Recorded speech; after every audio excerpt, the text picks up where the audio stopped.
मार के उसको जख्मी किया। इसीलिए मैंने तुमसे कहा कि जब तक ये पिस्टल हमारे पास है, आजम हमें नुकसान पहुंचाने का सोच भी नहीं सकता। ठीक है, ठीक है, फिर हम उसे छुपा देते हैं, लेकिन अम्मी ऐसी जगह छुपाएंगे जहां किसी को मिले ना। ठीक है, तुम बिल्कुल फिक्र मत करो इस बात की, हम दोनों मिलकर उसे छुपा देंगे। हाँ,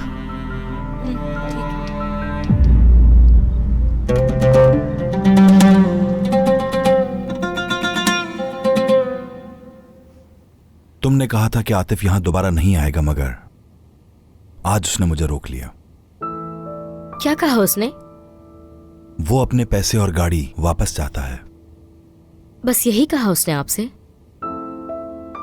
मुझसे और क्या कहेगा वो नसरीन?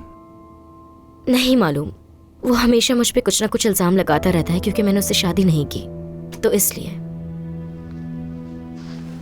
वो आदमी अभी भी तुमसे शादी करना चाहता है नसरीन? हाँ, तुम्हें लगता है? हाँ, क्योंकि उसे पैसों से ज्यादा मुझसे शादी करने से मतलब है। आज फिर उसने मुझे रास्ते में रोककर कहा था, कह रहा था कि अगर मैंने शादी नहीं की तो वो मेरी कभी जान नहीं छोड़ेगा।